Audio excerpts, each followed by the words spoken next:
रिवायत है कि बनी इस्राएल में एक आदमी था जिसके पास बहुत पैसा था। वह बूढ़ा था और उसके भतीजे थे और वे उसकी मौत की कामना करते थे ताकि वे उसका उत्तराधिकार प्राप्त कर सकें। उनमें से एक रात को उसके पास गया, उसकी हत्या कर दी और उसका शव सड़क पर फेंक दिया। ऐसा कहा जाता था कि उसने मरे हुए व्यक्ति को अपने रिश्तेदारों के दरवाजे पर फेंक दिया था। और जब सुबह हुई तो लोग यह खोजते हुए कि उसे किसने मारा झगड़ने लगे। हत्यारा आया और अपने चाचा को चिल्लाने और रोने लगा। उनमें से कुछ ने कहा, तुम विवाद क्यों करते हो और अल्लाह के पैगंबर मूसा के पास क्यों नहीं जाते और उनसे हत्यारे के बारे में नहीं पूछते। अतः उसका भतीजा लोगों के साथ आया और उसने अपने चाचा की हत्या की शिकायत ईश्वर के पैगंबर मूसा से की। मूसा ने कहा, कौन जानता है कि इस बूढ़े को किसने मारा, यह तो बताओ। उनमें से कोई भी नहीं जानता था कि हत्यारा कौन था और सभी ने इससे इनकार किया था।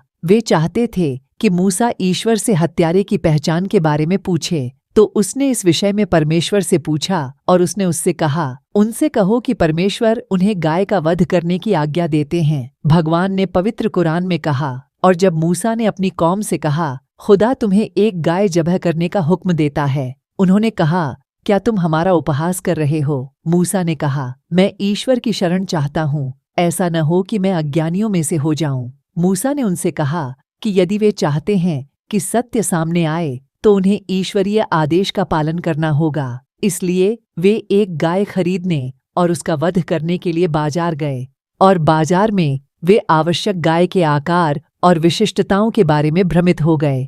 तो वे स्पष्टीकरण मांगने के लिए मूसा के पास लौट आए। उन्होंने कहा, अपने भगवान को बुलाओ कि वह हमें समझाए कि गाय की विशेषताएं क्या हैं।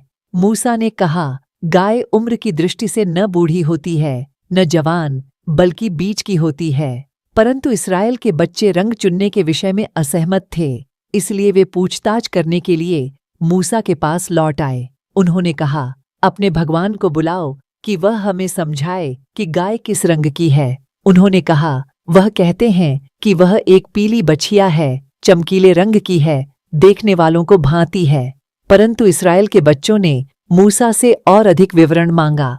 उन्होंने कहा कि गायें एक दूसरे के समान होती हैं, इसलिए अपने भगवान से प्रार्थना करें कि वह हमें बताएं कि यह गाय क्या है और हम इस मामले को पूरा करेंगे। भगवान ने चाहा। उन्होंने कहा कि यह एक लाडली गाय है जो हल जोतने या सिंचाई करने का काम नहीं करती, जैसे पानी के पहिए खींचती है, बिना किसी दाग या खरोंच के निशान के। बताया गया कि इस गाय का मालिक अनाथ था। यह गाय उसके पिता ने उसके लिए छोड़ दी थी। पिता ने कहा, हे प्रभु, मैं अपने पुत्र को बड़ा होने तक तुझे सौंपता हूँ। अच्छे पिता की मृत्यु हो गई और उन्होंने इस गाय को इस बच्चे के पास छोड़ दिया। जब वह वयस्क हुआ तो उसकी माँ ने उसे बताया कि उसके पास एक गाय है। इसे बेचने से पहले उसे अपनी माँ से सलाह जरूर लेनी चाहिए। लड़का गाय के साथ बाजार में गया और इस्राएल के बच्चे उसे ढूंढ रहे थे और उन्होंने गाय को उन विवरणों से मेल खाते हुए पाया जो भगवान के पैगंबर मूसा ने उन्हें बताया था। पहले तो उन्होंने गाय की कीमत वैसी ही चुकाई जैसी वह बाजार में थी, लेकिन लड़के और उसकी माँ ने और अधिक मांगी और लड़के और उसकी माँ को एहसास हुआ कि गाय इस्राएल के बच्चों के लिए महत्वपूर्ण थी। लड़का और उसकी माँ तब तक और पैसे मांगते रहे जब तक कि गाय की खाल सोने से भर नहीं गई। तब भगवान ने उन्हें इस गाय का वध करने की आज्ञा दी और उन्हें इस गाय के हिस्से से मृत व्यक्ति पर प्रहार करने की आज्ञा दी। इसलिए परमेश्वर ने मरे हुए मनुष्य को जीवित किया और लोगों को हत्यारे का नाम बताया।